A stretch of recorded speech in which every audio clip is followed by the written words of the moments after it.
Bonsoir à toutes et à tous. Nous sommes ravis de vous accueillir ce soir pour vous présenter notre projet Pegasus qui, on doit vous le dire, nous tient particulièrement à cœur. Je me présente, je suis Elias, le responsable du pôle espace. Et moi, c'est Théo Martin, le trésorier du CACS. Alors tout d'abord, le projet Pegasus, nous allons vous le présenter en plusieurs moments, en plusieurs instants clés.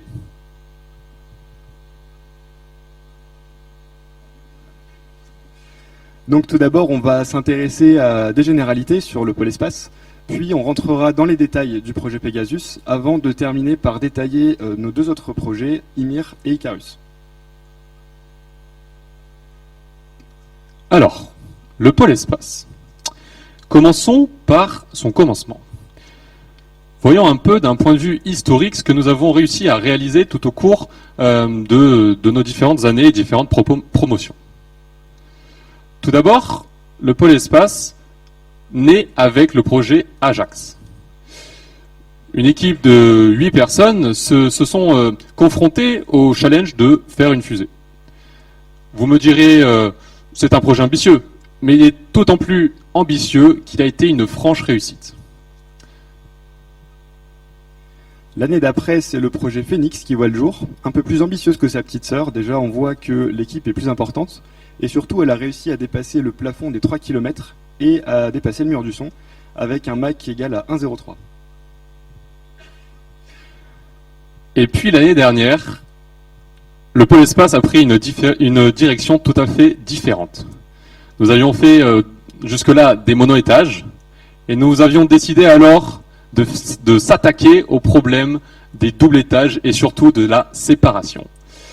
Vous voyez là une équipe un peu plus fournie que les années précédentes et chacun de ses membres s'était attelé à réussir la contrainte technique derrière ce projet. Et malheureusement, je dois l'avouer, nous avions un petit problème lié à la flèche et qui a donné la raison de ce projet que vous attendez tous. Et donc justement cette année, c'est le projet Pegasus. Donc dans la continuité de Sirius, c'est une billettage, on va vous la décrire dans quelques instants. Et toujours dans la continuité des années précédentes, l'équipe est encore plus importante, on atteint environ les 40 membres. Mais aujourd'hui, concrètement, le pôle espace, c'est quoi? On a vu un point de vue historique, et aujourd'hui, c'est un peu plus différent. Justement, le pôle espace fait partie d'une plus grande association qui s'appelle le CACS, le Cercle aérospatial de Centrale-Supélec, qui donc comporte un bureau et se divise en 5 grands pôles. On a le pôle Helix qui s'intéresse aux activités aéronautiques et qui participe notamment au Dassault UAV Challenge. On a le pôle Ant pour entreprises qui lui s'occupe de contacter des entreprises afin de développer les projets de l'association. Le pôle espace qui est donc notre sujet d'intérêt ce soir. Il y a également le pôle event qui lui, comme son nom l'indique, s'occupe d'organiser des événements sur le campus. Donc à savoir un baptême de l'air en avion électrique et un saut en parachute. Et enfin le pôle com qui lui s'intéresse à la communication et donc à faire rayonner l'association au sein du campus. Maintenant, regardons un peu plus en détail le pôle espace, celui qui nous intéresse ce soir et qui réalise cette magnifique fusée que vous allez bientôt découvrir. Le pôle espace se divise en trois grands piliers. Le VP espace que vous voyez juste ici, qui est moi-même tout simplement, est chargé de coordonner les différentes équipes de sorte à ce que chacun des projets arrive à atteindre les objectifs fixés. Puis ensuite, nous avons donc 3 grands projets qui se divisent un peu de la même manière. Nous avons une ou un chef de projet qui est en charge de la réalisation technique du projet ainsi que quelques cadres administratifs et qui est en charge des respos techniques. Donc ces fameux respos, ce sont les respos des pôles techniques comme mécanique, électronique et software qui sont un peu les experts techniques de notre fusée, les personnes que nous allons voir quand nous avons une petite question sur un câble qui ne fonctionne pas ou une porte en carbone qui ne résiste pas à une pression.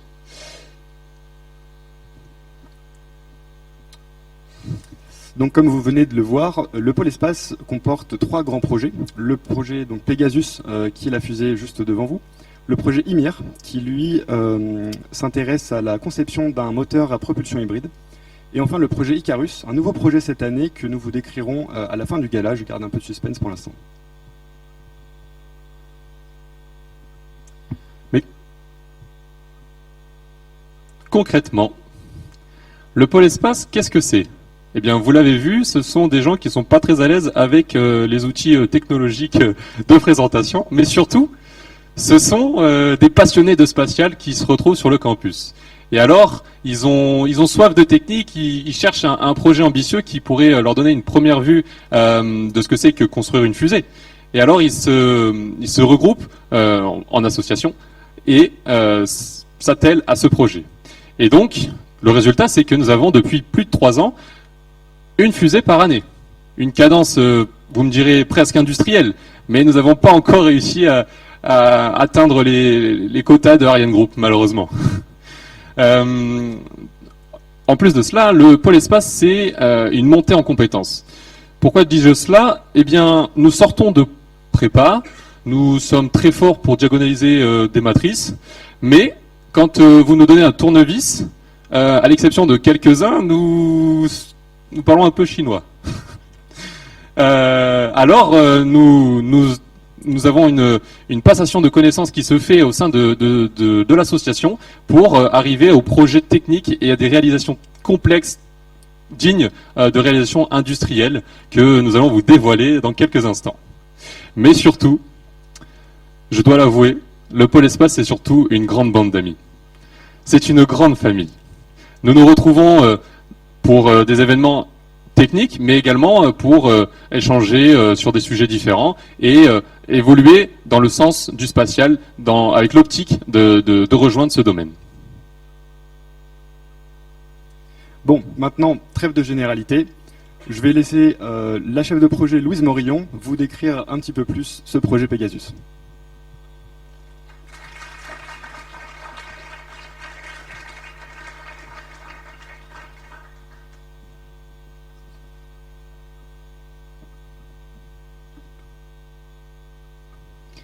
Bonsoir à tous. Comme ça a été présenté précédemment, je suis l'actuel chef de projet de notre fusée, de notre projet qui nous a pris toute l'année, notre fusée Pegasus. Alors, Pegasus, qu'est-ce que c'est ? C'est une fusée, excusez-moi, c'est une fusée biétage, donc c'est-à-dire que nous avons vraiment, en gros, 2 fusées pour une seule, qui sont assemblées avec une jupe au milieu. Donc qui fait le maintien aérodynamique. Donc communément entre nous, nous appelons l'étage du bas alpha et l'étage du haut bêta. C'est une fusée qui fait un peu plus de 3 mètres, donc elle est vraiment très grande. Elle est malheureusement plus petite que Sirius, celle de l'an dernier, mais vous allez quand même être impressionnés. Elle fait environ 15 kg. Et elle va atteindre une vitesse maximale de 695 km/h jusqu'à environ 1600 mètres d'altitude. Pourquoi est-ce que nous avons décidé de faire une fusée biétage ? Pourquoi est-ce que nous faisons des fusées au CACS ? C'est principalement pour donc l'enjeu technique. C'est un système très complexe que nous avons envie d'essayer. Nous voulons cette année réussir ce qu'on appelle une séparation effective. Donc les 2 étages vont devoir se séparer en plein vol, donc à environ 700 mètres d'altitude. Le 2e étage doit être propulsé par le premier, sans que nous, on n'ait aucune main dessus. Ensuite, nous voulons que les 2 moteurs s'allument. Le premier moteur, c'est assez facile, c'est au sol, on met un moteur en bas de la fusée, tout va bien. Mais le 2e moteur doit pouvoir s'allumer tout seul au cours du vol. Donc il y a beaucoup de contraintes de sécurité. À partir de là, s'il s'allume au sol, c'est un peu compliqué quand même. Ensuite, nous devons valider la récupération de chacun de nos étages. Nous n'avons pas le droit de lancer une fusée si il n'y a pas de récupération, c'est-à-dire de système tel qu'un parachute qui peut le récupérer. Sinon, ce serait un missile. On n'a pas le droit de faire des missiles comme on veut. Donc il faut que chacun de nos 2 étages ait son propre système de récupération, tel qu'un parachute. Et enfin, nous avons des données expérimentales. Nous faisons différentes expériences au sein de notre fusée et nous voulons récupérer chacune de ces données. Déjà, un petit peu de législation. Peut-être certains ne sont pas au courant, mais nous n'avons pas le droit de lancer une fusée où nous voulons en France. Nous ne pouvons pas, là, à l'entrée de Centrale Supélec, lancer notre fusée comme nous le voulons. Nous ne pouvons pas non plus construire un moteur n'importe où. Nous avons beaucoup de législation autour de ça. C'est pourquoi le CNES et Planète Science ont créé un événement, le C-Space, qui est organisé chaque année pour que les passionnés d'aérospatial, des écoles, mais aussi autres, puissent passer une semaine pour lancer leurs fusées qu'ils ont construites au cours de l'année. Pour cela, nous avons un cahier des charges qui nous donne un ensemble de limites, notamment de sécurité. Nous avons également un moyen de les questionner tout au cours de l'année et différentes rencontres avec eux au cours de l'année. À la fin de l'année, nous faisons des tests de validation au vol au cours de la semaine OC Space qui a lieu en juillet. Et si nous validons tous les tests, nous pouvons lancer. Tout d'abord, avant de vraiment approfondir ce projet, il est très important de vous dire que c'est vraiment un projet qui nous a tenu énormément à cœur au cours de l'année, qui nous a permis de beaucoup apprendre en termes techniques, en termes de concrétisation de tout ce que nous avions appris auparavant. C'est un travail à temps plein. Nous avons pu manipuler de la physique, comme beaucoup d'autres techniques. Également, nous avons un travail en équipe important à mener, puisque nous sommes une quarantaine de personnes qui sont divisées en différents groupes, mais il faut qu'on puisse s'organiser. Nous avons des échéances à respecter, nous avons des sécurités à mener également. Donc les échéances qui peuvent être parfois très stressantes, nous devons réussir à maintenir le projet malgré ces difficultés, tout en travaillant ensemble. Le projet est réalisé de A à Z par nous-mêmes au sein de Centrale Supélec, grâce aux moyens qui nous sont donnés, notamment grâce à la fabrique et avec le pôle projet qui nous permet d'avoir du temps pour travailler dessus. Qu'est-ce que nous faisons concrètement? Comment on fait une fusée? Nous avons 3 gros pôles. Le pôle mécanique, électronique et software, le code. En gros, si vous voulez, c'est un peu comme si on avait la mécanique qui est le corps, l'électronique, le système nerveux, et le software, un peu le cerveau de notre fusée. Le groupe mécanique va s'assurer de la conception, de l'usinage, du prototypage, que ce soit du tube ou de tous les autres sous-systèmes de la fusée. Nous avons des questions d'intégration, également d'études de stabilité et de trajectoire. Nous n'avons pas le droit de lancer notre fusée si nous ne savons pas où elle va. Ensuite, l'électronique va avoir le rôle de concevoir tout le schéma électronique, toutes les cartes qui vont donner des commandes, et donc également un gros rôle de pyrotechnique, c'est-à-dire c'est le deuxième moteur, réussir à l'allumer en vol tout en maintenant de la sécurité. Et enfin le software, le code qui va assurer la séquence de vol, donc c'est-à-dire que c'est lui qui va dire à cet instant T au cours du vol, il faut qu'il y ait ouverture des portes pour que les parachutes se libèrent. Un peu d'idées sur notre travail au cours de l'année. Ce projet a été démarré par nos anciens, donc les anciens, ceux qui avaient travaillé auparavant sur Sirius, l'ancienne fusée. Ils ont imaginé ce projet à partir de septembre de cette année et ils nous l'ont légué environ vers novembre. Donc nous avons cette équipe, nous travaillons sur ce projet depuis novembre et nous n'avons de cesse que de le mener depuis cet instant. Nous avons une grosse période tout d'abord de conception, que ce soit en électronique ou en mécanique. Nous imaginons beaucoup nos sous-systèmes, nous répondons à des problèmes. Ensuite, nous allons commencer à avoir le prototypage des premières versions que nous allons tester. Et enfin, jusqu'à il y a à peine quelques mois, nous avons vraiment commencé à assembler notre fusée et à valider les différents sous-systèmes. Enfin, nous pouvons parler un peu de l'organisation de notre équipe. Donc, comme je l'ai dit auparavant, nous sommes environ une quarantaine.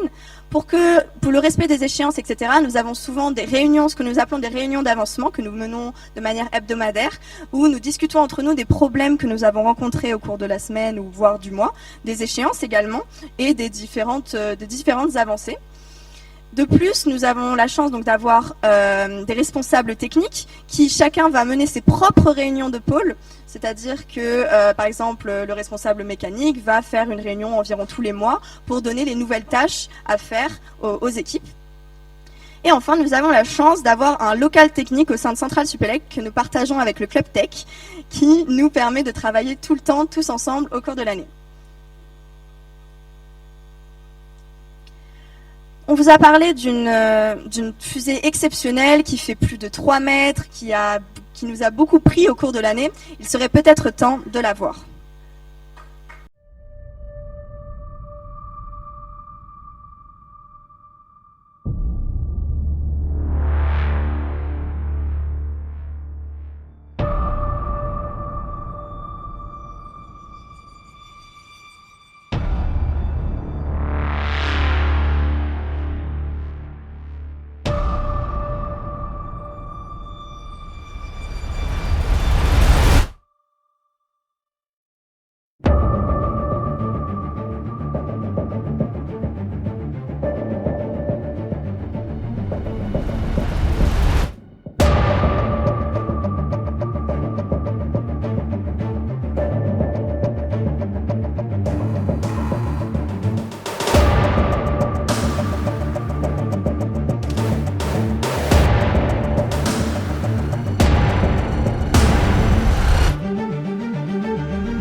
Donc j'espère que vous êtes heureux, comme nous le sommes, de voir notre fusée assemblée aujourd'hui et aussi belle que nous l'espérions. Elle est peut-être le deuxième étage est peut-être un petit peu plus petit que celui de sa grande sœur Sirius, mais ne vous inquiétez pas, elle en fonctionne d'autant plus.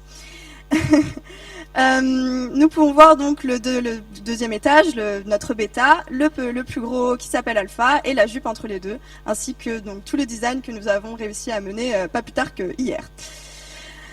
Donc, je vais maintenant laisser la parole à nos responsables techniques qui vont pouvoir vous présenter un peu plus la technicité de notre projet, en commençant tout d'abord par le pôle mécanique.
Super bien la lame de Dresden là.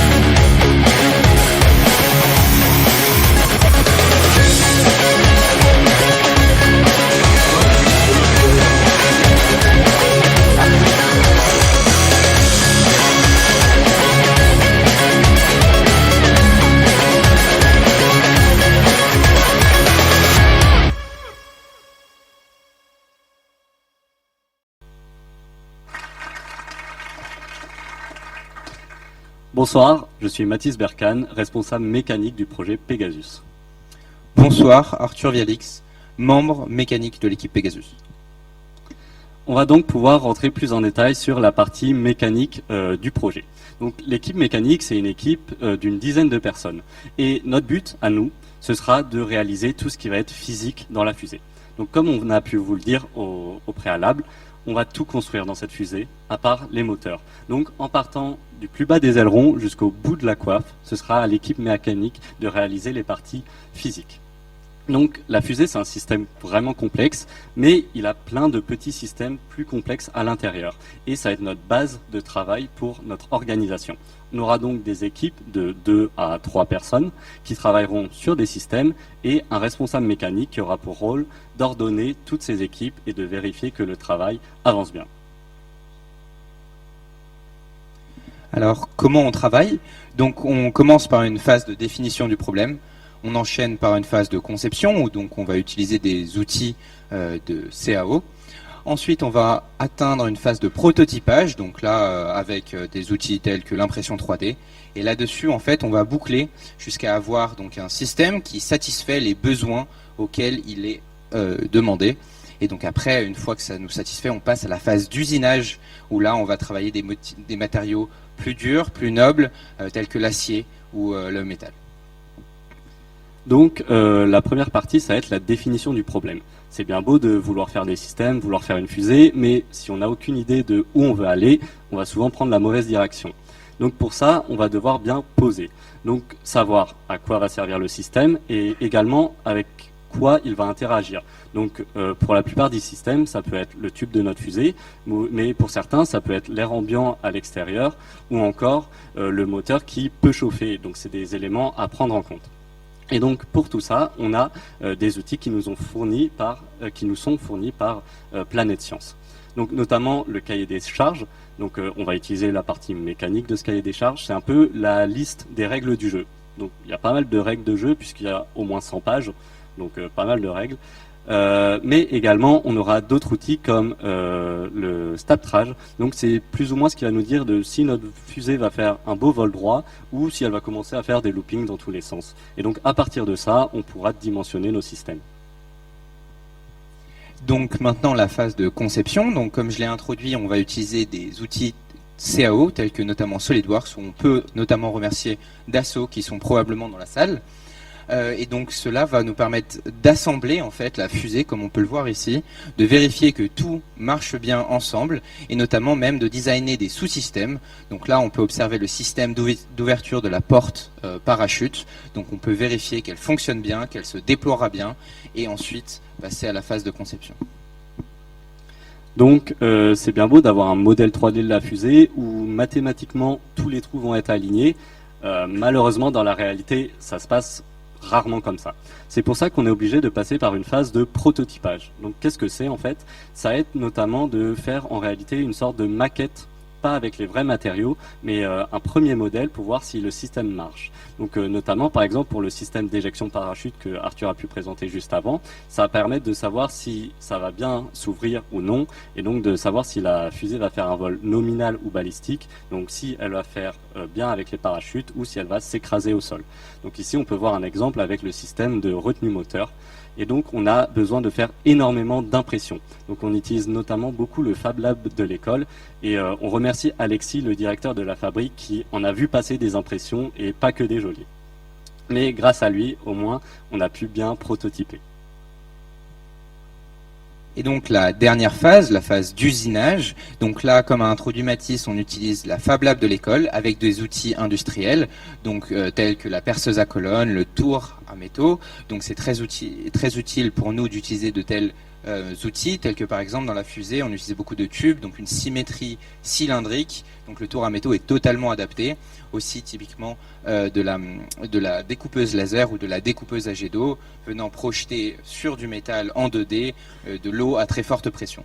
Et donc là, on peut voir Mathis en train d'usiner des pièces ou encore la bague de reprise de poussée qui a été usinée sur un tour et découper les alvéoles à la découpeuse jet d'eau. Et donc maintenant, on va un peu détailler donc cette fusée. Comme l'a introduit Louise, ceci est l'étage donc alpha. On va commencer par le bas avec la retenue moteur, ce qui permet de tenir le moteur quand la fusée est à l'horizontale et qu'il n'est pas allumé.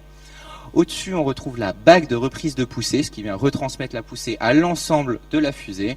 Le casing parachute, juste au-dessus, donc ce qui vient permettre de contenir le parachute et de le relâcher au moment voulu, à l'apogée.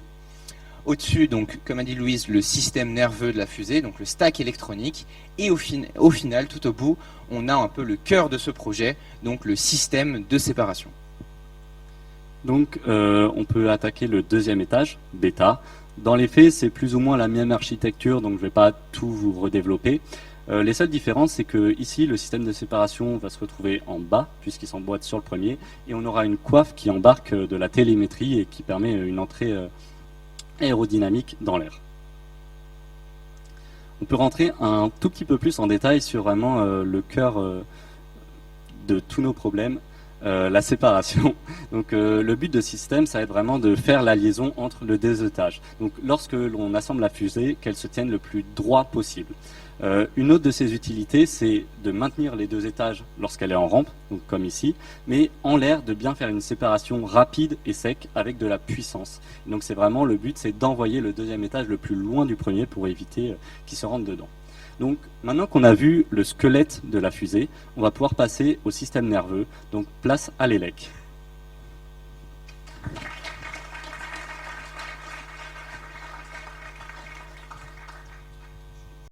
Diamond Blue, baby, New York City. Never was there ever a girl so pretty. Do you think we'll be in love forever?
m'appelle Elliot et je suis le responsable de la partie électronique de Pegasus. Bonsoir, moi c'est Robin Curinier. Pour ceux qui étaient là l'année dernière, je suis l'ancien responsable électronique, donc j'étais sur Sirius et sur le début de Pegasus. Donc maintenant que vous avez vu le squelette de la fusée, donc la partie mécanique, place au système nerveux. Donc en électronique, cette année, on était une équipe de 7 personnes, avec 2 deuxième années qui ont recruté 5 premières années. On avait besoin de pas mal de monde parce qu'on a des missions assez larges quand même. Notre première, c'est assurer que tout le vol se passe bien. Ça, sur une fusée biétage, ça veut dire détecter le décollage, séparer la fusée au bon moment, vérifier qu'on est dans des configurations sécurisées pour pouvoir allumer le deuxième moteur, l'allumer, et une fois à l'apogée, ouvrir le parachute. Ensuite, on a d'autres missions qui sont un peu plus annexes, mais tout de même importantes, qui correspondent à collecter des données de vol. Ça peut être la position et la vitesse de la fusée, avec des centrales inertielles ou des GPS. On a aussi des collectes de données qui nous servent à améliorer les conceptions pour les années futures. Cette année, ça passe par exemple par un capteur de tension sur la corde du parachute qui va nous permettre de mieux dimensionner ces cordes pour les années suivantes, parce qu'il y a toujours des grosses incertitudes là-dessus. Et enfin, quelque chose un peu plus annexe, mais qui nous fait très plaisir et qui sert à immortaliser ces moments, c'est beaucoup de caméras embarquées. On en a 4 sur Pegasus. Et enfin, une des particularités de l'électronique, c'est qu'on est la seule équipe parmi les 3 à être à l'interface avec 2 autres. On est situé entre la mécanique et le software, et donc c'est nous qui avons à interagir et à faire la communication entre les deux. Et c'est aussi pour ça qu'on a des contraintes qui sont liées aux 2 équipes. Okay. Maintenant que les objectifs de la fusée sont fixés, il va falloir choisir des composants, notamment pour, par exemple, si on veut, qui vont respecter nos exigences, comme par exemple un GPS qui aura la bonne résolution. Donc ça passe donc par le fait de choisir les composants. C'est pas forcément facile. Ensuite, maintenant qu'on les a choisis, on va venir les relier entre eux électriquement avec un schéma. Et une fois que ce schéma est fait, on va venir concevoir la PCB, donc le circuit imprimé. Déjà, à partir de cette étape, on a déjà des discussions avec la partie mécanique, puisque la forme du circuit imprimé l'élect doit pouvoir rentrer dans la fusée. Donc c'est très important qu'elle ait une forme, la forme n'est pas anodine. Ensuite, maintenant qu'on achète les composants, on achète aussi les circuits imprimés, et maintenant il va falloir les souder. Donc grâce aux outils de la fabrique, donc qui sont les fers à souder, l'air chaud ou encore le four, on va pouvoir souder nos cartes. Donc ça, on monte aussi en compétences pratiques et techniques. Maintenant on est content. Malheureusement nos cartes elles fonctionnent rarement du premier coup, malheureusement. Et il va falloir les débugger. Donc ça passe par mesurer les signaux au multimètre, à l'oscilloscope. Et parce que souvent en fait on ne sait pas d'où viennent les problèmes, et donc là on est aussi en lien avec l'équipe software pour régler ça. Et une fois qu'on trouve le problème, on le résout, et on cherche à avoir le moins possible cette boucle là pour des questions de frais et de délai. Donc ça passe par une reconception des cartes, une amélioration des soudures. Une fois que toutes les cartes fonctionnent bien, hop, on intègre tout le stack ELEC dans la fusée. Et donc pour ça il faut rajouter donc plein de composants annexes, mais tout aussi importants, comme des batteries, des protections de batteries, des interrupteurs. Voilà. Ok, et maintenant qu'on a vu comment on fait, on va vous parler des choix qu'on a fait. Donc je vais vous parler également de l'architecture générale de l'électronique de Sirius. Et en particulier, je vais vous parler des améliorations qu'on a fait par rapport à l'année dernière, parce qu'on avait fait des erreurs, on a vu des choses qui n'étaient pas pratiques et on les a améliorées. Notamment, l'année dernière, on avait un total de 6 cartes électroniques. C'est beaucoup, et en travaillant dessus, et en début d'année, en faisant la nouvelle conception, on s'est rendu compte que beaucoup pouvaient être fusionnés, et que ça donnait un système plus simple et même plus robuste. Une des autres améliorations qu'on a fait, c'est qu'on a maintenant exactement le même stack électronique sur les 2 étages, ce qui n'était pas le cas sur Sirius. Donc ça nous permet de le concevoir plus rapidement et pour moins cher et avec plus de sécurité. Et enfin, comme vous pouvez le voir sur ce schéma, Le stack fonctionne avec une carte interface qui sert de carte mère sur laquelle on va bien brancher nos autres cartes. Et ça permet de le démonter et de le réparer bien plus facilement quand on a des problèmes. Donc tout d'abord la carte alimentation, donc sur laquelle on peut retrouver une partie inflammateur sur le deuxième étage pour l'allumage du second moteur. C'est une carte très importante puisqu'elle permet de fournir en électricité toutes les autres cartes. Donc dessus on va retrouver la gestion de puissance, la régulation des tensions de batterie et aussi donc l'allumage pour le second étage. Ensuite, une des cartes les plus importantes aussi, c'est la carte séquenceur. C'est celle qui va regrouper toutes les fonctionnalités les plus critiques du vol pour que le vol se passe bien, qu'il soit nominal. Donc ça passe par la séparation des deux étages, l'ouverture des portes parachutes, l'ordre d'inflammation quand les centrales inertielles détectent que l'orientation de la fusée permette un allumage du second moteur en toute sécurité.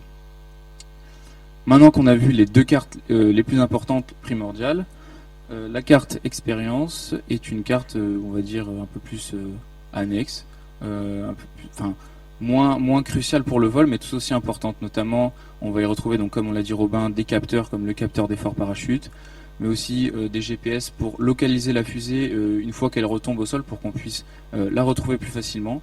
Et donc ces données sont par exemple envoyées avec des radios LoRa pour qu'on puisse savoir où est la fusée. Et aussi tout un tas de capteurs pour récolter des données de vol. Et enfin, la carte qui lie toutes les cartes entre elles, c'est la carte interface.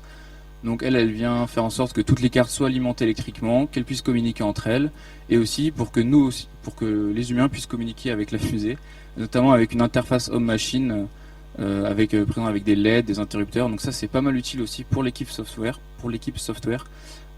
pour qu'on sache où est-ce qu'il y a des problèmes s'il y en a, savoir ce qu'on fait, connaître l'état de la fusée. Voilà donc en théorie à quoi ressemble le stack électronique. Et voici en vrai à quoi il ressemble. Donc donc là on peut voir qu'en fait il y a pas mal de choses à prendre en compte parce qu'il faut que la fusée, le stack électronique puisse rentrer dans la fusée. Donc ça prend en fait en compte notamment le cable management qui doit être important à réaliser, tout ce genre de choses. Et maintenant, du coup qu'on a vu le squelette, le système nerveux, place au cerveau de la fusée.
Ok, petit problème micro. Donc après avoir vu la partie mécanique et la partie électronique, vous allez pouvoir voir ce qui va donc venir manipuler toutes les parties précédentes et donc s'incruster au cœur de l'électronique et manipuler les composants. Donc je m'appelle Louis et je suis le responsable software de Pegasus. Bonsoir, je m'appelle Julien et donc je suis membre de l'équipe software. Voilà. Et donc, que fait l'équipe software au sein de Pegasus? Donc, comme dit précédemment, c'est un peu le cerveau de Pegasus. On va venir contrôler tous les composants, faire en sorte que le vol se passe bien comme prévu, avec l'activation de ce qu'il faut au bon moment, et créer un code donc plus ou moins à partir de zéro en utilisant les différentes bibliothèques proposées pour chaque composant, et en faisant quelque chose de le plus modulable possible pour pouvoir le réutiliser. Donc tout d'abord, qu'est-ce que c'est que nous faisons sur la fusée? Qu'est-ce que c'est que ce qu'on appelle l'embarqué? Donc l'embarqué, en fait, c'est ce qui va tout simplement donner une intelligence aux cartes que vous avez vues précédemment. Donc nous utilisons pour ça ce qui s'appelle des Teensy. Donc c'est un peu un cerveau que nous rajoutons aux cartes. C'est une sorte de mini-ordinateur que nous allons pouvoir programmer alors d'un outil nommé Platformio. Donc on injecte du code dans cette carte-là pour qu'elle effectue diverses actions ou qu'elle fasse de la captation de différentes données. Donc pour cela, le processus est assez simple. L'électronique que vous avez vu avant nous fournit les cartes. Nous injectons un code que nous avons conçu auparavant et nous travaillons avec eux pour voir si tous les composants fonctionnent bien. Si cela n'est pas le cas, nous recommençons la boucle. Donc peut-être en ressoudant des composants, peut-être que le problème vient de nous. Donc on fait ça jusqu'à ce que ça marche et finalement on peut enfin l'intégrer dans la fusée. Donc si on arrive maintenant à la partie la plus importante de l'équipe software, ça va être de créer tout ce qui va être algo de vol et de mettre en place donc ce qu'on appelle un automata état, que vous pouvez voir sur la gauche, qui va en fait être justement ce qu'on appelle la séquence de la fusée. Donc il va essayer de mettre sur papier tous les scénarios possibles qui peuvent avoir lieu, des meilleurs au pire, donc en prenant en compte les cas dégradés, s'il y a des erreurs lors de la séparation et ainsi de suite, et donc faire en sorte que le vol se fasse de manière la plus sereine et de la meilleure manière possible. Donc vous pouvez voir par exemple à droite la partie dure en version code de l'algorithme que nous avons à gauche sous la forme d'un automate à état, où donc chaque état va donner un état possible actuel de la fusée. Donc ça peut être le vol de départ, l'état de bêta après la séparation et ainsi de suite avec parachute déployé. Et donc c'est vraiment une sorte de scénario du vol, en prenant en compte toutes les possibilités qui peuvent arriver. Donc on va s'intéresser à un code en particulier que nous avons fait qui s'appelle la navigation inertielle. Donc qu'est-ce que c'est que la navigation inertielle? C'est tout simplement le fait qu'on va pouvoir savoir l'état de la fusée dans l'espace à n'importe quel moment du vol. Donc pour cela, nous utilisons uniquement des accéléromètres. Donc nous mesurons une accélération. Et à partir de formules mathématiques que vous voyez affichées ici, nous pouvons en tirer beaucoup de données. Donc on a implémenté tout ça en code et vous pouvez voir les résultats en fait sur la gauche. Donc assiette azimut, ce sont des termes pour dire que nous avons les angles de la fusée, donc comment est-ce qu'elle se situe dans l'espace. Nous avons aussi évidemment sa position, son altitude en temps direct. Ensuite, une autre partie assez importante et plaisante de la fusée va être d'essayer de mettre en place une communication avec une station sol. Donc vous pouvez voir par exemple celle de l'année dernière à gauche là-bas. Et donc d'avoir en direct lors du vol les données que peut nous donner la fusée, donc que ce soit capteur de pression, donc comme on disait précédemment, le calcul de la position actuelle de la fusée, et ainsi de suite. Et donc espérer avoir, comme vous pouvez voir ici, donc il s'agit d'un écran au sol qui a été mis en place pour Phoenix. Il y en aura un également cette année, et donc avoir en live l'état de la fusée comme dans une salle de contrôle. Donc en espérant que vous pourrez observer ceci lors du live au C-Space. Enfin, le traitement des données de vol, c'est effectivement une de nos tâches qui est assez importante parce que c'est ce qui donne en réalité l'intérêt d'un tel vol. C'est un vol expérimental, donc nous avons des données à traiter. Pour cela, nous avons tous les capteurs qu'on conçu électroniques sur nos cartes. Donc, par exemple, là, un des capteurs clés de ce vol va être un capteur de tension que vous voyez là, qui va mesurer l'effort exercé sur les parachutes. Donc, effectivement, les parachutes, c'est quelque chose de très compliqué à modéliser. Et donc, on a un vrai intérêt à mesurer à quel point ils vont être demandés par les efforts donc, de l'air sur eux, le moment où ils se déploient. Donc, pour cela, on a effectivement l'électronique qui va concevoir ce capteur et le traitement de données, et nous allons pouvoir le coder de façon à récupérer les données après le vol. Ensuite, suite au vol, nous allons faire effectivement un rapport complet de toutes les données que nous avons prises. Donc évidemment, il n'y a pas que ça, il y a les températures, les pressions, les altitudes, et donc vous pouvez voir par exemple le tracé d'altitude de l'an dernier de la fusée Sirius, qui a été réalisé après son vol. Donc voilà pour la partie software, et on espère que vous pourrez voir bientôt le même tracé d'altitude, mais cette fois-ci pour Pegasus, avec, on espère, un vol avec succès. Nous allons à présent pouvoir passer à un vol simulé que vous allez pouvoir observer devant vous.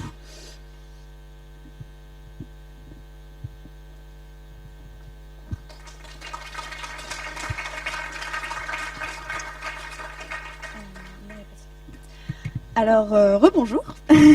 Comme ça vient d'être introduit par Louis, nous allons réaliser là maintenant ce que nous appelons un vol simulé. C'est-à-dire que, en gros, nous allons devoir tirer des jacks, des fils, pour simuler pour simuler le lancement du premier moteur. Il va ensuite y avoir, normalement, une séparation des deux étages, puis allumage du deuxième moteur qui va être simulé par un bip que vous allez entendre qui va être continu. Et ensuite, une ouverture des deux portes que vous voyez au-dessus pour libérer les parachutes. Donc, il n'y va pas y avoir de moteur là tout de suite, ne vous inquiétez pas, c'est vraiment juste un vol simulé que nous devons valider, donc que nous avons validé il y a quelques jours auprès du CNES. Donc, espérons que sous vos yeux, il puisse se reproduire là maintenant. Donc, nos deux autres responsables sont en train de commencer à préparer. Et donc les capteurs jack qui sont placés à l'extérieur de les branchements jack que nos deux respos ici vont débrancher permettent de détecter le décollage de la fusée lorsqu'il se débranche de manière assez primale mais efficace. Et donc c'est ce qui va se passer sous vos yeux ébahis. Ils allument les cartes électroniques, interfaces, qui vous ont été présentées juste avant. Donc vous pouvez pas voir de votre côté puisqu'on a mis la fusée en place pour que l'éjection des portes se fasse bien, mais plein de LED sont allumés lors de l'allumage des cartes afin de donner l'état actuel de tous les systèmes électroniques embarqués. De plus, vous ne le voyez pas là, mais notre fusée est violette. Elle n'est pas bleu foncé. La couleur des lumières modifiées, mais vous pourrez la voir au buffet juste après, sa vraie couleur. Alors maintenant, Mathis va pomper la fusée. Globalement, il il branche le système pneumatique pour qu'il y ait une bonne séparation. Comme il l'a dit lui-même, le système de séparation est un système pneumatique. Il faut donc monter les réservoirs autour de 10 bars à l'intérieur de la fusée afin d'être sûr que le deuxième étage est bien éjecté suffisamment loin pour pas de se faire harponner par le second lors de la séparation. Alors, attention, il va y avoir un petit bruit pour la séparation. Voilà, tout va bien. Alors ici, vous n'allez pas voir le deuxième étage partir à l'autre bout de la pièce. La séparation n'est pas si forte que ça, mais elle est suffisante, d'après nos calculs et d'après ce que nous avons vu avec le CNES, pour que la séparation se fasse bien. Notre plus gros étage étant beaucoup moins aérodynamique que le premier, il va se freiner tout seul. C'est pratique, globalement. Donc ils ont fini de booster notre fusée. Maintenant, ils devraient pas tarder à nous permettre de lancer. Si c'est bon. 5, 4, 3, 2, unité, mise à feu, séparation. Avec un peu d'avance. Ok, allumage second moteur. Et ouverture des portes para. Voilà.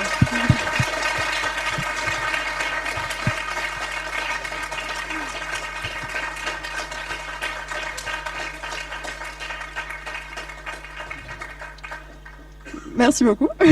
Espérons qu'elle fasse la même chose à 1600 mètres d'altitude. Ce serait pratique. Voilà. Donc là, vous pouvez voir peut-être nos parachutes à l'intérieur qui ont été cousus aussi de nos mains. C'est pas pour vous faire une petite ouverture de porte miniature dans une salle que nous avons fait tout ce travail au cours de l'année. Ce que nous voulons faire, c'est la faire vraiment voler. Nous avons été qualifiés pour passer vraiment notre semaine EC Space il y a pas plus tard que samedi. Donc, si vous voulez voir le vrai vol, il se déroulera la semaine du 5 au 12 juillet sur le site militaire de Tarbes. Nous retransmettrons un live et en replay sur le compte Instagram et LinkedIn du CAX et de Centrale Supélec. Et j'espère qu'après toute cette présentation, vous avez autant hâte que nous de voir Pegasus voler. Merci beaucoup. Merci beaucoup.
Bonsoir à tous. Donc, on est ravis de vous avoir avec nous ce soir pour qu'on puisse vous présenter donc, le projet IMIR, projet sur lequel on a travaillé toute l'année avec une petite équipe de 8 membres. Donc moi c'est Paul, responsable du projet IMIR. Et moi c'est Mathéo, membre du projet. Alors, tout d'abord, IMIR, qu'est-ce que c'est? IMIR, c'est un petit moteur d'une trentaine de centimètres qui n'a pas pour ambition d'aller tout de suite sur une fusée, mais que nous étudions tout au long de l'année. Donc c'est le laboratoire EM2C qui a la gentillesse de nous offrir l'opportunité de pouvoir travailler dessus. Alors Mathéo, est-ce que tu peux nous expliquer un peu plus précisément ce que fait ce moteur? Alors donc l'un de nos objectifs à très court terme, c'est de réaliser un static fire, donc c'est-à-dire qu'on va lancer le moteur alors qu'il est encore fixé à son banc de test et donc qu'il reste immobile, afin de réaliser un certain nombre de mesures dessus. Donc, et ce, pourquoi? Donc, dans un premier temps, pour acquérir un certain nombre de compétences au sein de l'association et de pouvoir ensuite les transmettre. Et également afin de valider un modèle théorique qu'on a élaboré. Donc, on a un code de simulation et l'idée, c'est avec un certain nombre de mesures de valider ce code de simulation. Et donc, comment est-ce qu'on fait ça? Dans un premier temps, on va venir compléter le banc de test, donc concevoir et ajouter un certain nombre de composants, et également venir l'instrumenter, donc avec un système d'acquisition de données. Alors, pour vous présenter de façon un peu plus complète l'entièreté du système que nous étudions, donc vous pouvez voir une version schématique simplifiée du projet IMIR, donc composé de plusieurs sous-systèmes. Alors, IMIR donc s'occupe d'un moteur à propulsion hybride, et la propulsion hybride, eh bien, qu'est-ce que c'est? Donc, certaines personnes dans la salle devraient le savoir, mais donc pour faire allumer un moteur, on a besoin d'avoir une réaction de combustion. Et pour une réaction de combustion, donc c'est une réaction physico-chimique. Et donc on a deux composants de réactifs, donc le protoxyde d'azote, donc noté N2O tout à droite, tout à ma droite et donc à votre gauche, donc sous forme liquide dans un tank, et la paraffine sous forme solide en un seul bloc dans le moteur. Donc la chaîne hydraulique que vous pouvez voir au-dessus permet de faire rejoindre le N2O depuis son réservoir jusqu'au moteur, pour aller ensuite brûler avec la paraffine et déclencher l'allumage du moteur. Donc on a aussi un boîtier de commande qui va venir électriquement actionner la chaîne. Et donc si le moteur nous a été gracieusement fourni par le M2C, il y a un certain nombre de composants qu'on a dû concevoir nous-mêmes. Donc ici notamment le code de simulation dont je parlais, qui permet à partir d'un certain nombre de paramètres sur le moteur, comme la géométrie du pain de paraffine ou encore la forme de la tuyère, d'obtenir un certain nombre de performances dessus. Donc notamment sa courbe de poussée, son temps de combustion ou également la température à l'intérieur du moteur ou de la pression. On a également conçu un boîtier de commande qui permet premièrement de lancer la séquence d'allumage, donc assez simplement de lancer le moteur. Et également qui permet de récupérer les données des différents capteurs. Donc on a aussi conçu nous-mêmes une chaîne hydraulique, donc comme je disais tout à l'heure, qui permet de relier le protoxyde d'azote à la paraffine. Et par contre là, il a fallu prendre en compte plusieurs dimensions de sécurité, puisque bon, du liquide qui est à très très forte pression, donc 60 bars, ça peut être très dangereux. Et donc là ici, vous pouvez voir un schéma assez complexe et surtout avec tous les éléments de sécurité intégrés dessus. Et donc on peut dire que là la conception est finie et la production se fera l'an prochain. Pour ce qui est de la paraffine, donc c'est aussi nous qui la faisons. On la trouve sous forme de grains chez des partenaires. Et derrière, nous, on s'occupe de la mouler, donc dans un moule en métal et en acrylique juste au-dessus. Et ensuite, on a un bloc de la dimension voulue sous forme cylindrique. Mais on peut se demander en fait quelle est la raison d'être d'IMIR, son objectif final. Eh bien, c'est non seulement d'aller toujours plus haut, mais surtout toujours plus loin. Donc, comme vous avez pu le voir avec Pegasus, c'est la 4e année consécutive que le CACS envoie une année au C-Space, donc événement national. Mais il y a quelques petits avantages du C-Space. C'est-à-dire qu'on peut aller que seulement à 3 km de plafond, donc plafond qui a dépassé Phoenix. Mais surtout, les moteurs, on n'a pas le droit de les construire et de les apporter nous-mêmes. C'est des moteurs qui sont fournis par le CNES. IMIR eh bien, va permettre à l'association d'avoir une nouvelle activité donc de propulsion et surtout d'être capable de venir chercher d'autres concours. Donc ici c'est l'Europe pour l'European Rocketry Challenge et donc c'est le plus gros concours de roquetterie européen. Et là on va pouvoir atteindre des plafonds beaucoup plus hauts, donc 3 fois plus gros, donc de l'ordre de 10 km, et surtout on va pouvoir avoir le droit d'apporter nos propres moteurs. Et donc justement, dans cette optique de s'attaquer à des concours toujours plus gros, on a mis en place une timeline. Donc ici, pour remettre en contexte le projet, il a été repris en 2023. Donc c'est là qu'il y a eu la première prise de contact avec le M2C qui nous a fourni le moteur. Ensuite, début 2024, nos deuxième année ont commencé à travailler sur une grosse étude bibliographique et sur la rédaction du code de simulation dont je parlais précédemment. Et donc nous, on a repris en 2025, et c'est là qu'on a commencé réellement la phase de conception et de fabrication des différents composants qu'on vous a mentionnés. Et donc l'objectif ici, c'est début 2026 de réaliser Static Fire, donc le lancement du moteur fixé au banc de test, afin de réaliser un certain nombre de mesures et de pouvoir les analyser pour, comme je le disais tout à l'heure, valider notre code de simulation. Et à l'avenir, notre objectif, ce serait donc d'intégrer les moteurs aux fusées du pôle espace. Et donc, dans cette optique, donc, il y a plusieurs objectifs, plusieurs contraintes à respecter, notamment en termes de miniaturisation du moteur, parce qu'il faudra bien entendu réduire son volume, sa masse et optimiser sa géométrie de sorte à ce qu'il puisse rentrer correctement dans la fusée. Il y a aussi des objectifs à atteindre en termes de courbe de poussée et de temps de combustion dans le moteur qui permettent de définir l'altitude atteinte par le moteur et donc par la fusée. Et également, il y a des contraintes en termes de compatibilité avec le travail du pôle espace. Et comme le disait Louise tout à l'heure, il y a des fortes contraintes de sécurité quand on envoie un moteur en l'air. Et donc, il y a également beaucoup plus de contraintes à ce niveau-là que pour notre Static Fire. Et donc, on espère très prochainement vous retrouver pour notre Static Fire. Et en attendant, vous pourrez aller voir le moteur juste après. Merci.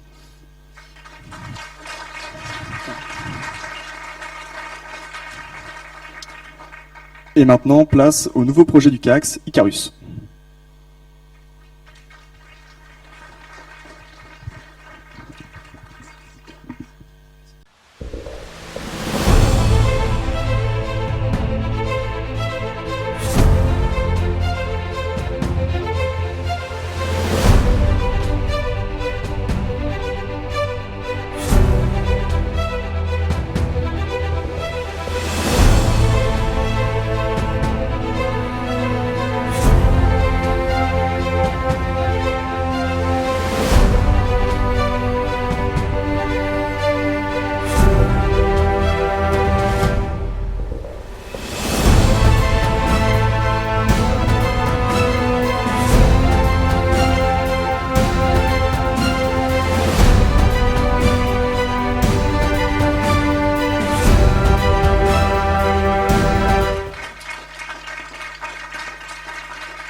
Bonsoir à tous. Dernière présentation pour ce nouveau projet du CACS qui est Icarus. Alors on se présente, moi je m'appelle Arthur, je suis responsable du projet. Et moi je m'appelle Maëlys, je suis Respo Mecha d'Icarus. Alors,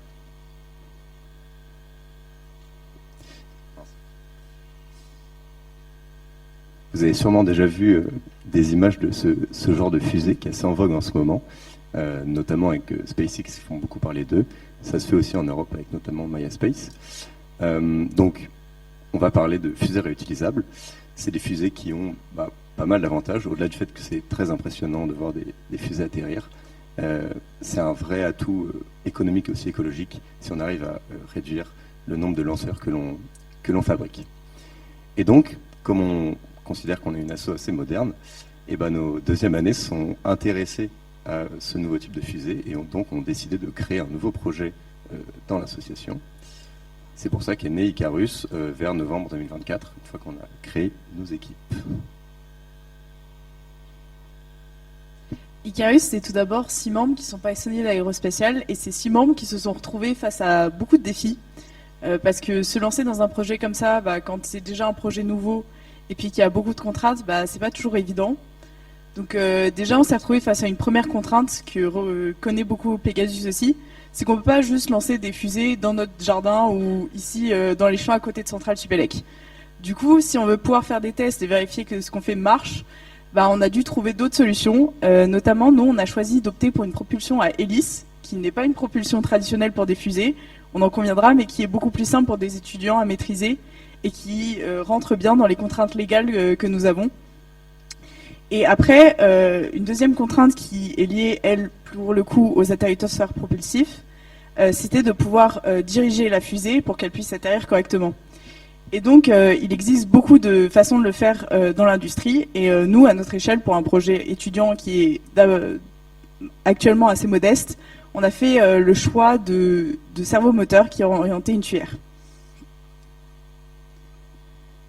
Et donc, cette année, on a pu commencer ce projet. Et on a tout d'abord commencé par, comme l'équipe Pegasus, par faire un jumeau numérique de notre fusée. sur SolidWorks comme eux également, donc qui montre bien celui-ci tous les systèmes de la fusée. Et aussi une étape importante pour nous, ça a été surtout de faire les premiers tests, notamment au niveau du système de la tuyère, qui a demandé beaucoup d'itérations pour obtenir un système qui était assez simple, qui était maîtrisable pour nos équipes Elec et Soft derrière. Mais on a aussi pu faire nos premiers tests de moteur pour voir quelle poussée on pouvait obtenir avec ceux-ci. Et que si on pouvait les maîtriser, et heureusement c'est bien le cas, et on a bien une tuyère qui peut être aussi dirigée grâce à ce cerveau moteur.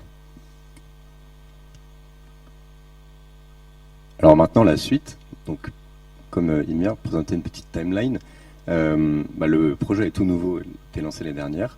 Au début on a eu une première phase de fixer un petit peu les objectifs du projet. Ensuite une partie étude et conception. Et ensuite cette phase de test dont parlait Maëlys. La suite pour nous c'est d'investir plus de futures premières années sur le projet pour qu'il gagne en ampleur, qu'il y ait une équipe un petit peu plus importante dessus, et donc de finir ce premier prototype qu'on a déjà bien avancé, et on espère avoir un premier vol inaugural d'ici début 2026.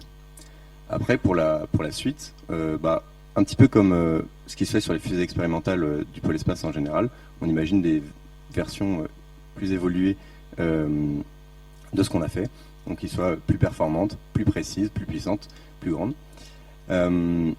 Et notamment, va se poser la question de comment intégrer une propulsion classique à poudre ou hybride sur ce prototype. Et comme j'aime souvent le dire, on pense que Icarus c'est un petit peu le futur du pôle espace. Et peut-être que dans quelques années, on verra une fusée qui a la taille et la splendeur de Pegasus, qui est capable d'atterrir et qui peut-être intègre la propulsion Ymir. Une vraie fusée à la pointe, réalisée par des étudiants.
Rebonsoir. Pas mal, hein? Elles sont belles ces photos. C'est normal, c'est celle du pôle média. Que faisons-nous au pôle média? Eh bien, c'est bien de faire des fusées, c'est bien de faire des projets techniques, mais s'ils ne peuvent pas rayonner, c'est un peu dommage. Et c'est pour ça que nous travaillons à diffuser ce que nous faisons à l'échelle du campus, mais même en dehors de cela, à nos partenaires ou encore à un public encore plus large sur nos réseaux sociaux. Donc en effet, pour ma part, je m'attelle à travailler sur les photos. Vous en avez là un petit échantillon, et ça nous permet surtout d'avoir des souvenirs en fait, et de pouvoir vous partager tout ce que nous faisons. Donc par exemple ici, une petite photo de la séparation, système d'une complexité que seuls les yeux peuvent réaliser. Et par la suite, nous travaillons sur d'autres sujets qui permettent encore cette mission générale. Nous donc diffusons toutes ces informations et toutes ces belles réussites sur nos réseaux. Nous avons donc un Instagram, une page LinkedIn et enfin une chaîne YouTube où nous partageons des formats un peu plus longs. Maintenant, nous sommes quand même dans une école d'ingénieurs. On ne fait pas que des photos, on fait des statistiques nous aussi. Alors, évaluons un peu l'intérêt de ces photos. Eh bien, tout d'abord, nous voyons une montée assez conséquente de nombre de membres par année au pôle espace. On voit bien que notre travail fonctionne. Ensuite, lorsque nous observons les courbes de fréquentation de nos pages, par exemple là pour LinkedIn, cette année, nous avons atteint plus de 50 000 personnes. C'est énorme. Et si on regarde plus dans la dimension temporelle, on remarque là que lorsque nous postons par exemple nos événements, ici qui sont typiques de nos conférences que nous avons réalisées donc avec Archery et Ariane Group, on remarque l'intérêt de notre travail. Donc, comme il a dit, nous nous attelons aussi à des conférences. Donc, nous en avons réalisé 2 cette année. Donc, une en première dans le début de l'année avec Archery Consulting, un de nos partenaires, où ils sont venus donc présenter leur entreprise devant beaucoup de passionnés. Ça avait très bien marché. Ils avaient pu présenter cela et donner des explications plus concrètes après cette conférence. Et une deuxième avec Ariane Group, donc où on a eu l'immense honneur de recevoir Monsieur Perry, qui était à cette époque directeur des programmes défense, et qu'on a eu la chance d'interviewer donc sur son rôle, sur tout l'aspect stratégique de sa mission, et que encore une fois, il nous a fait aussi l'honneur de répondre à nos questions après à un buffet. Enfin, la dernière soirée en date est ce gala, donc que j'espère que vous appréciez jusque-là, qui est aussi organisé par ce pôle média. Le dernier projet de cette année que nous avons fait, c'est notre site web. Alors l'image est floue, mais je vous promets qu'il est beau. Donc il est encore à l'état de prototype, mais nous allons bientôt le mettre en ligne. Vous serez évidemment avertis quand il le sera, et je vous ai déjà mis l'adresse en haut. Si vous voulez le mettre dans vos favoris, n'hésitez pas. Alors l'image est floue pour pas vous dévoiler tout de suite notre production, évidemment. Non, trêve de plaisanterie, nous travaillons donc à faire rayonner notre travail technique, notre savoir et notre réussite, comme vous pouvez le voir juste devant vous. Donc maintenant, nous avons vu une myriade de beaux projets, mais tout cela n'aurait pas été possible sans nos anciens, sans les 2e années qui nous ont tant accompagnés durant l'année et surtout au début en nous formant, que j'invite donc à monter sur scène. J'accueille tous les anciens du pôle espace.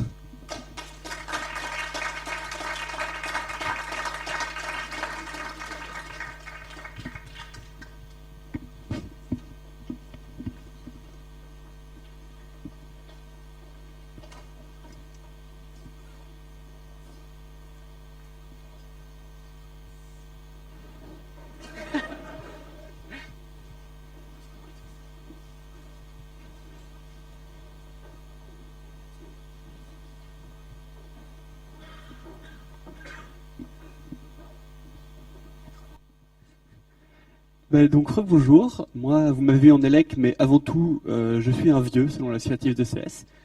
Et voici Thomas. Voilà, moi je suis l'ancien responsable software donc sur le projet Sirius. Alors donc dans n'importe quel projet technique, la passation de connaissances c'est vraiment quelque chose de très important pour garder toutes les connaissances qu'on accumule. Ce qu'il faut savoir c'est qu'à Centrale, la vie associative en général elle dure 2 ans. Donc en première année, dans la majorité de l'année, on va apprendre. On va accumuler des connaissances et puis en 2e année on va transmettre toutes les connaissances qu'on a acquises aux nouveaux première année. Et donc on va vous présenter un peu comment ça se passe.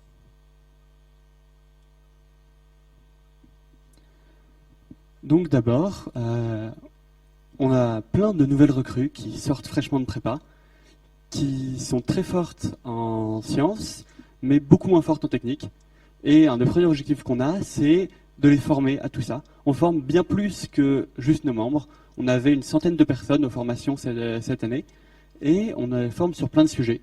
On a eu des formations en mécanique, que ce soit en conception ou en impression 3D. On a des formations en électronique pour le choix de composants, la fabrication de PCB et la soudure. Et on a des formations en software sur comment coder un microcontrôleur en Arduino.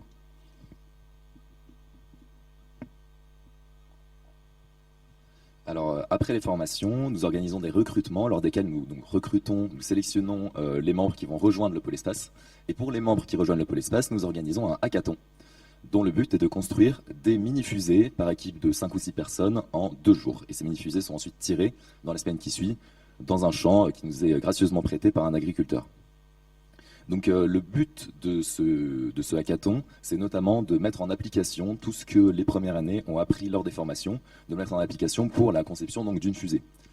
Donc ils réalisent quasiment entièrement la fusée, on leur fournit quand même un moteur, un tube et la conception 3D de la coiffe. Tout le reste, ils le font eux-mêmes et ça leur permet d'explorer un peu les différentes équipes techniques, donc la mécanique avec par exemple l'étude de la stabilité de la fusée, l'électronique avec notamment la conception du stack électronique et le software avec l'écriture du code de la mini-fusée. Un autre point très important de ce hackathon, c'est qu'il permet de se préparer notamment au C-Space et par exemple à la pression qu'on peut rencontrer durant le C-Space, parce que faire voler une fusée et passer tous les contrôles en une semaine, c'est difficile. Et bah, pareil, fabriquer une mini-fusée, aussi petite soit-elle, en 2 jours, c'est aussi extrêmement difficile. Et puis enfin, on insiste sur la législation. Comme au C-Space, les premières années doivent respecter un cahier des charges, sans quoi ils ne peuvent pas tirer leur fusée. Et puis sur le pas de tir, on applique également les mêmes règles de sécurité qu'au C-Space. Voilà, le hackathon est passé, les premières années vont pouvoir commencer à travailler sur le projet de l'année. Et on va au début de l'année être très présent, c'est nous qui avons designé le début du système ou commencer à le dimensionner, et répartir les tâches pour commencer à concevoir chaque sous-système, répartir les premières années dessus, jusqu'en décembre, où on va passationner et leur laisser les rênes de l'association pour que ce soit eux maintenant qui soient moteurs du projet et l'amènent jusqu'à sa finalité. Pendant cette deuxième partie d'année, on reste présent pour les accompagner, que ce soit pour les tâches les plus techniques où on n'a pas encore pu passationner toutes les compétences nécessaires, ou alors pour les aider quand les deadlines ou d'autres problèmes surviennent. Et enfin, alors on ne le voit pas très bien parce que l'image est toujours floue, mais c'est nouveau de cette année, nous avons créé un wiki du pôle espace que nous sommes en train de remplir avec toutes les connaissances que nous avons. Le but, c'est vraiment de s'occuper plutôt de la passation de connaissances à plus long terme, d'accumuler toutes les connaissances du pôle espace, afin que, par exemple, si une année on n'utilise pas une certaine expertise technique, eh bien l'année d'après, les nouveaux puissent à nouveau profiter de ce savoir sans avoir besoin de chercher les gens qui avaient cette expertise plusieurs années auparavant. Voilà. Et maintenant, je vais laisser Théo vous parler de nos partenaires sans qui tout ce qu'on vous a présenté n'aurait jamais été possible. Merci.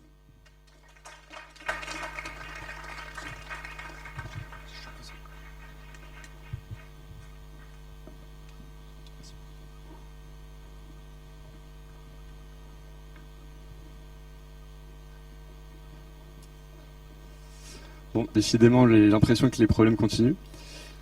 Je vais quand même remercier donc déjà les 2A pour leur accompagnement, sans qui tous ces projets auraient été très complexes. Une grande partie de la réussite de ces projets leur revient. Concernant nos partenaires, je vais également les remercier très chaleureusement. Donc à commencer par Alan Group, Dassault Systèmes, Archery Strategy Consulting, sans oublier Centrale Supélec, La Fabrique, qui est donc le Fab Lab de l'école, le pôle projet P25 Intelligent, et également je vais remercier le CNES et Planète Science pour l'organisation du C-Space. En particulier, je vais donc remercier 3 de nos sponsors. Je vais commencer par Ariane Group, et donc pour ce faire, je vais donner la parole à Véronique Pain.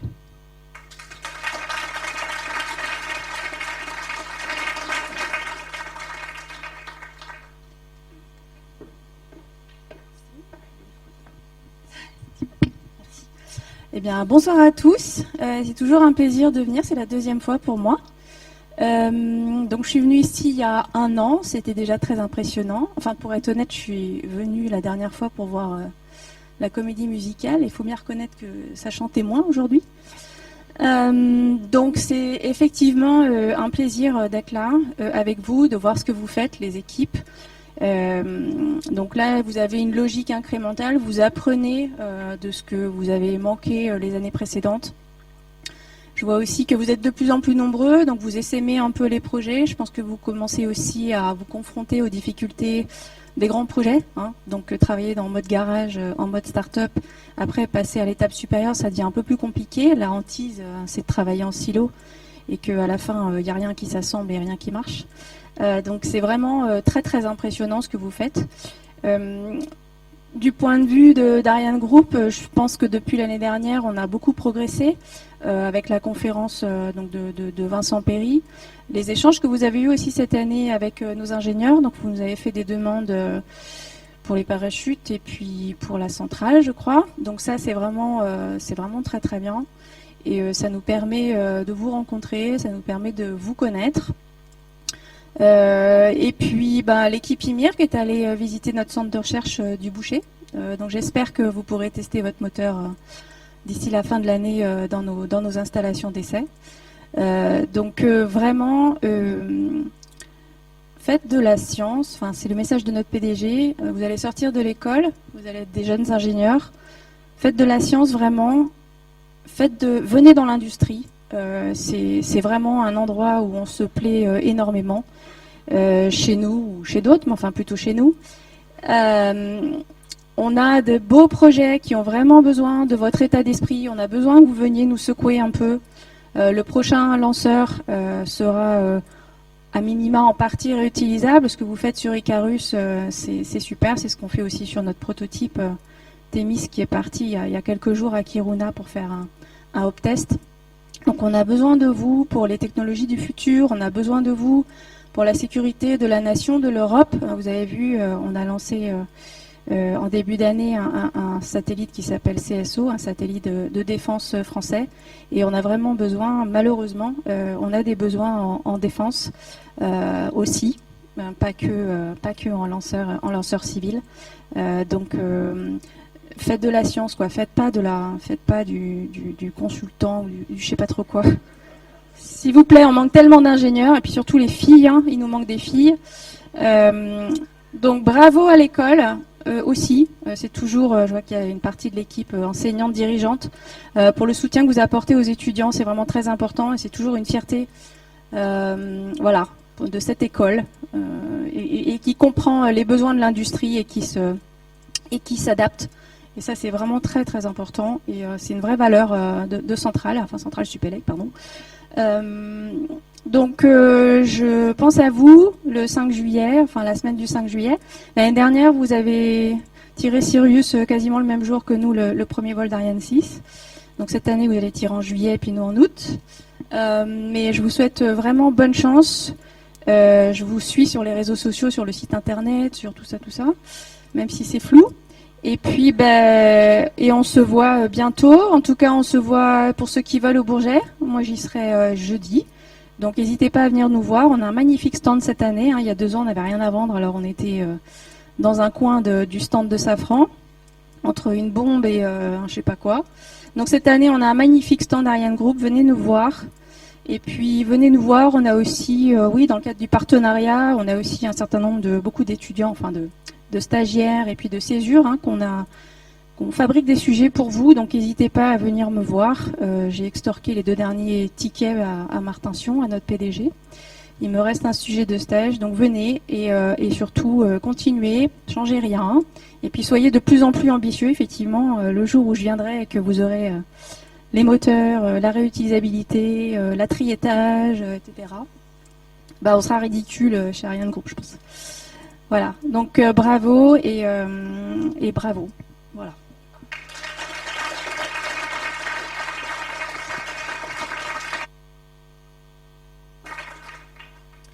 Merci beaucoup. Je remercie encore Ariane Group de nous accompagner depuis maintenant plusieurs années. Je remercie également Archery Strategy Consulting qui nous accompagne depuis maintenant 2 ans et qui représente un soutien, un très bon soutien. Et je vais terminer mes remerciements par Centrale Supélec, sans qui tout cela ne serait pas possible. Et donc pour cela, je vais donner la parole à Olivier Giquel et Didier Dumur.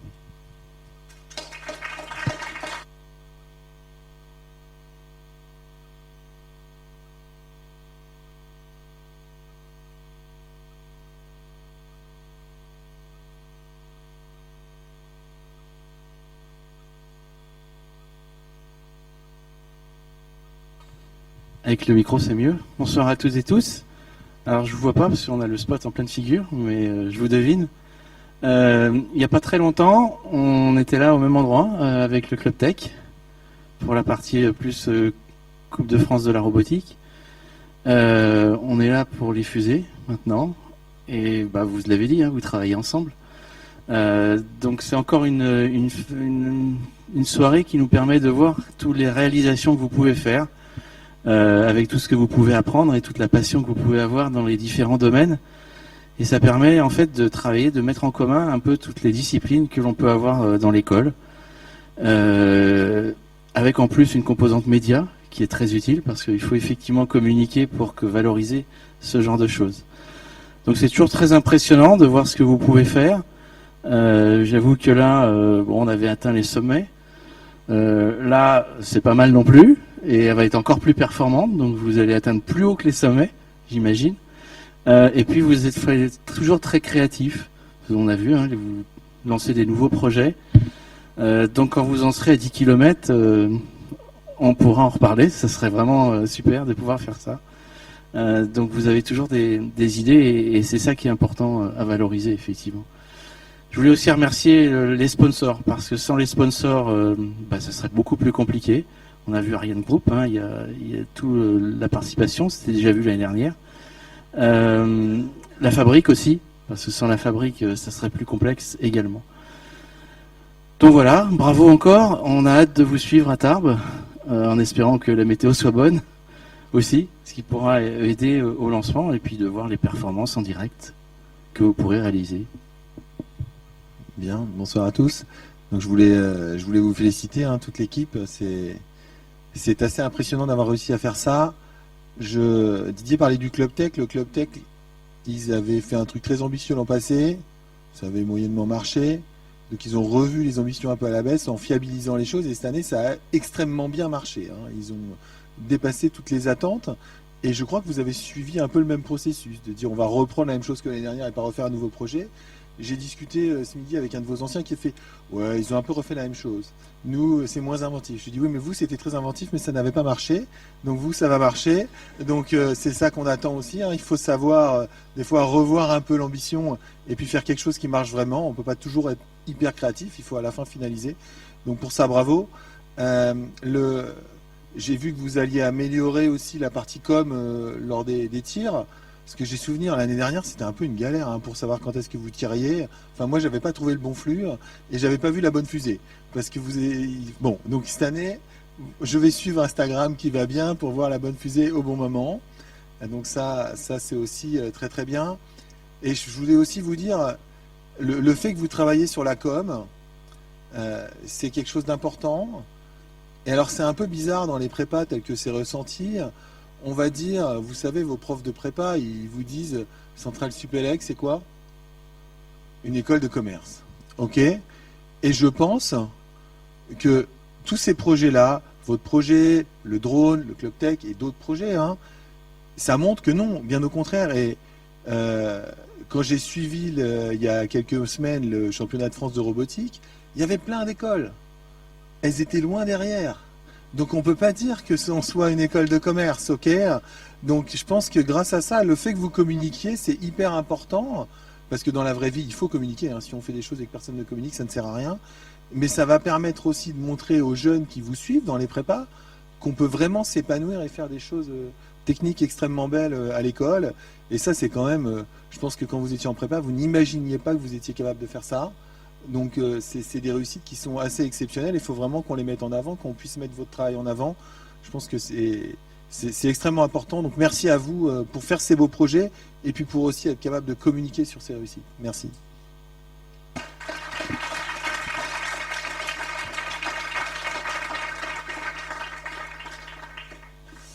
Bon, maintenant, avant de passer au buffet, je vais donner la parole à Elias afin de conclure ce gala.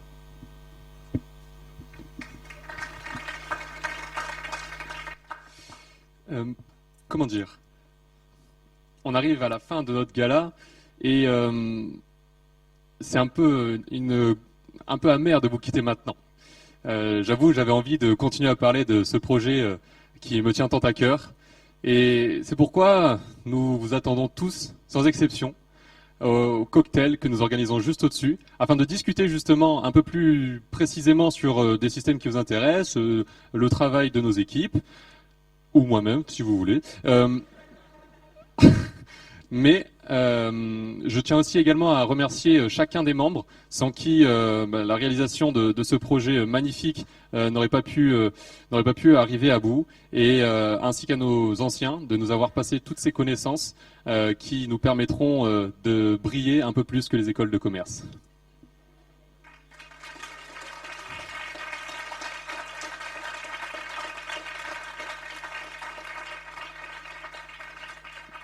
Évidemment, on avait prévu le coup.